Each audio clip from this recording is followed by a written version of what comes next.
जय माँ। आज बसंत पंचमी के दिन हम सभी लोग बहुत अच्छे तरह से सरस्वती पूजा मनाए होंगे। सरस्वती पूजा बसंत पंचमी के दिन मनाए जाने का कारण अगर हिंदू पुराण में देखा जाए तो ऐसा मिलता है कि आज ही के दिन माँ सरस्वती का अवतरण हुआ था और इस अवसर पे उनके जन्म दिवस के रूप में हम लोग सरस्वती पूजा मनाते हैं। सरस्वती पूजा के अवसर पे मैं जो वीडियो का सीरीज है उसे मैं 2 पार्ट में ले जाना चाहूँगा। पहला पार्ट तो आज जिसमें हम लोग कुछ सरस्वती पूजा से जुड़े फैक्ट्स जानने की कोशिश करेंगे और कुछ माँ के जो आकृतियाँ हैं, माँ की जो प्रतिमा है, उनसे हमें क्या सीखने को मिलती है, इसके ऊपर चर्चा करेंगे। वहीं कल एक और एपिसोड सेम इसी वक्त कल मैं लेकर के आऊँगा, जिस पे हम लोग बात करेंगे कि सरस्वती पूजा के दिन बनाए गए योजनाओं को फलीभूत कैसे किया जाए। तो मुझे लगा कि माँ के ऊपर कम से कम ये 2 पार्ट की आवश्यकता है मुझे। शुरू करते हैं आज के विषय से। सबसे पहले सरस्वती पूजा मनाए जाने का जो पहला कारण शास्त्र बताती है वो ये कि आज ही के दिन माँ का अवतरण हुआ था। लेकिन एक और कहानी आती है जब श्री कृष्ण बांसुरी बजाना सीखना चाह रहे हैं। संगीत नृत्य से उन्हें भी काफी प्रेम है। वो हम लोगों ने कालिया नाग वाले दृश्य में भी देखा और कृष्ण तो बांसुरी के प्रतीक ही बन गए। लेकिन ये रस, ये जो संगीत का रस था, ये इन्हें ठीक वही हमारे जिस उम्र में हम लोग भी कुछ मुड़ते हैं, एंटरटेनमेंट की तरफ ज्यादा ध्यान होता है, सीखने की तरफ ज्यादा ध्यान होता है, यही उम्र कृष्ण का भी है। कृष्ण बांसुरी बजाना चाहते हैं, वो इसके लिए माँ की आराधना करते हैं और बहुत अच्छे बांसुरी वादक भी बनते हैं। कृष्ण जी माँ से इस कदर प्रसन्न होते हैं कि आज ही के दिन माँ के साथ वो जो बांसुरी बजाने वाला प्रसंग है वो होता है और वो माँ को ऐसा बताते हैं कि आज से आपकी पूजा जितने भी संगीत या विद्या से जुड़े लोग हैं वो हर बसंत पंचमी को आपकी पूजा करेंगे। हिंदू धर्म के अनुसार चला जाए तो आज उत्तर भारत तो बहुत अच्छे तरह से लड़कियां हल्दी लगाती है, पीले वस्त्र धारण करते हैं और जो भी टीचर्स हो, स्कूल्स हो, कोचिंग हो या संगीत से जुड़े लोग, किसी भी तरह से जो विद्या से जुड़े लोग हैं, ये सारे लोग सरस्वती जी की आज पूजा करते हैं। उनके प्रतिमा के आगे या उनकी तस्वीर को सामने रख के ध्यान और पूजन का प्रक्रिया पूरा किया जाता है। माँ सरस्वती को अगर ध्यान से हम लोग देखे हो, आजकल तो खैर मार्केट में डिफरेंट चीजें आ रही हैं, बट मुझे लगता है कि जो ट्रेडिशनल है उस पे ही बातें होनी चाहिए। नंबर 1, माँ का वस्त्र श्वेत, अर्थात ज्ञान श्वेत होता है। ज्ञान या विद्या तभी आ सकती है जब हम नीट एंड क्लीन हो। जितना हम नीट एंड क्लीन होते हैं, जितना हम श्वेत होते हैं, उतने तेजी से हम किसी भी विद्या को अर्जित करते हैं। मैंने गणेश जी लर्निंग में भी इस बात को बताया था कि अगर मैं कुछ सीखना चाहता हूँ तो मुझे एक बड़ा कान मीन सुनने के लिए तैयार होना चाहिए। तकरीबन ये वही सिद्धांत है कि अगर मैं श्वेत हूँ, यहाँ श्वेत का अर्थ 2 है, एक शुद्धता और एक खालीपन, तभी मैं कुछ नया दे सकता हूँ, कुछ नया सीख सकता हूँ। नंबर 1। नंबर 2, इनका जो वाहन है वो हंस है। ऐसा हंस के पास एक बहुत अद्भुत क्षमता होती है, वो अपने लाइफ के अच्छे चीज किसी भी परिस्थिति से निकाल लेता है। माँ इस रूप में हंस के साथ यही दर्शाना चाह रही है कि अगर विद्या हो, अगर किसी भी तरह की विद्या आएगी, उसकी परिपाटी या उसका आधारभूत फंडामेंटल जो काम हो वो यही होगा कि वो विद्या आपको इस लायक बना देगी कि चाहे आप जिस परिस्थिति में हो उसमें आप सर्वश्रेष्ठ चीजों को बाहर निकालोगे। जैसे हम लोग प्राय उदाहरण में पढ़ते हैं कि दूध और पानी अपने हिसाब से नकारात्मक परिस्थिति यहाँ बहुत और चीजों में भी खुद के लायक के रिसोर्स को निकाल लेना, ये विद्या के बैठने का स्थान है। यहाँ से विद्या का आसन लगता है, यहाँ से माँ का आसन प्रारंभ होता है। वीणा, ऐसा कहा जाता है कि आज ही के दिन जब सृष्टि निर्माण हुआ तो माँ की वीणा से ही आवाज आनी शुरू हुई। ये हिंदू धर्मशास्त्र के हिसाब से है। मुझे ऐसा लगता है कि वीणा के अंदर जो तार है वो इस बात को बताते हैं कि एक अच्छा और मधुर ट्यूनिंग के लिए, एक अच्छा और मधुर संगीत के लिए प्रत्येक तार का सही रूप से, सटीक रूप से कसा हुआ होना अति आवश्यक होता है। कहीं भी ढील या फिर कहीं भी अत्यधिक कस देना उसके सुर को बदल देती है। विद्या यही करती है। विद्या हमें एग्जैक्टली बताती है कि हमें किस धागे को, किस तार को किस स्तर तक ढीला या टाइट करना है।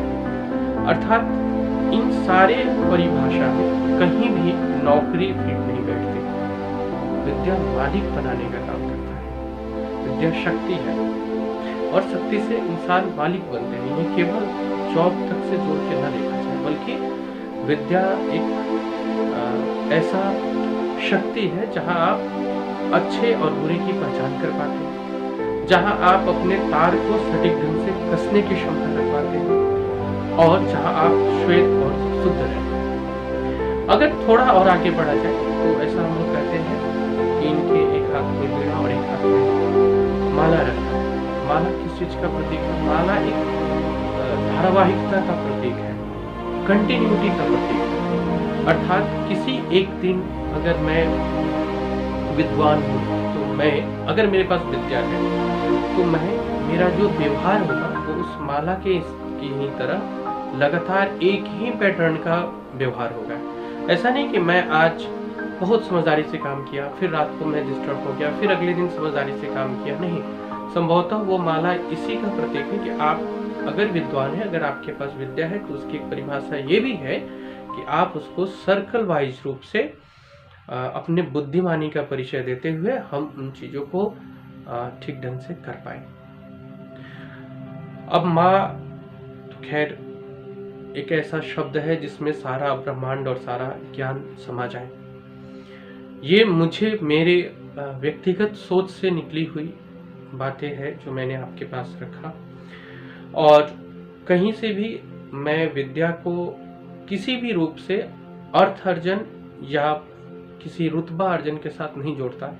हाँ, ये जरूर मानता हूँ कि विद्या के साथ साथ वो सारी चीजें खुद कैरी होकर के आती है।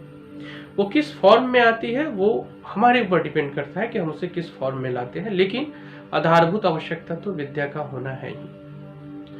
विद्या किस तरह से प्रभावित करती है, ये मैं अगर अपने व्यक्तिगत जीवन से बताऊं तो मैं बता सकता हूं कि विद्या वो है कि जहां आपको भोजन तक के लिए भी नहीं पूछा जाए तो आपको ये शक्ति वहां खड़ा कर देती है कि लोग आपके आमंत्रण के लिए तैयार हो जाते हैं।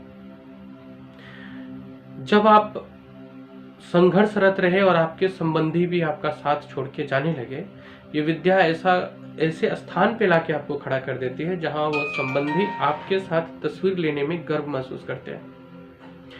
विद्या हमारे जीवन को कुछ इस तरह से बदल देती है कि हम अपने समाज, अपने व्यक्तिगत जीवन द्वारा अपने समाज, राज्य और राष्ट्र तक को प्रकाशित करते हैं।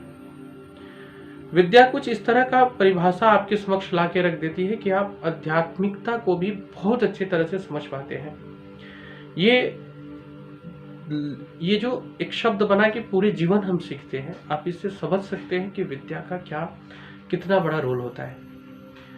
मैंने अपने व्यक्तिगत जीवन में अनुभव किया कि मैं तो खैर अभी भी वैसा किसी पोजीशन पे नहीं पहुंच पाया, लेकिन इसलिए मैं व्यक्तिगत जीवन का बात कर रहा हूँ क्योंकि मैं एक तो मुझे लगता है कि मैं भावुक थोड़ा ज़्यादा हूँ, इमोशनली चीज़ों को फील करता हूँ।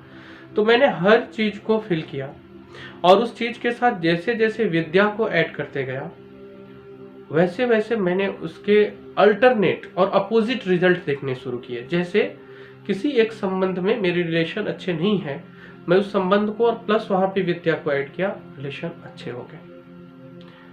ठीक इसी तरह से इकोनॉमिकली, फिजिकली हर जगह मैंने ये प्रयोग करके देखा कि सरस्वती सच में माँ ऐसा एक वरदान देती है कि इसके आपके साथ साथ एक तरंग काम करने लगता है और आप ऐसे अविश्वसनीय लक्ष्य को प्राप्त करने लगते हैं।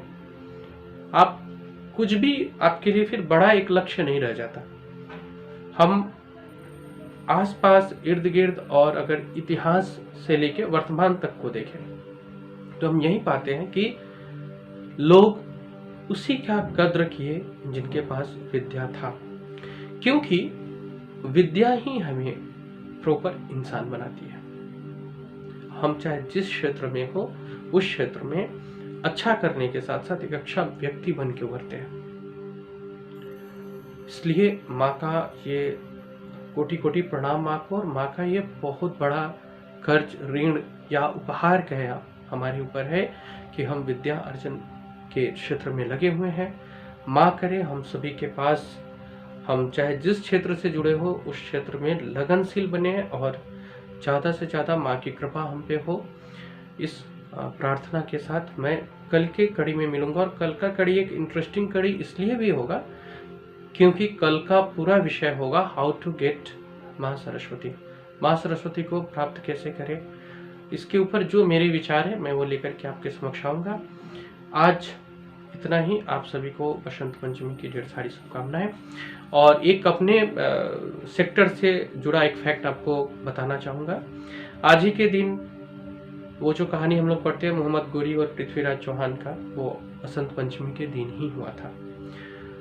फ्रेंड्स, ये आने वाला दिन हम सभी के लिए बहुत अच्छा हो, और माँ से ये प्रार्थना कि माँ हमें हमेशा ही किसी भी रूप के अंधकार में ज्ञान का प्रकाश चलाकर हमें उस अंधकार से बाहर निकाले। जय माँ।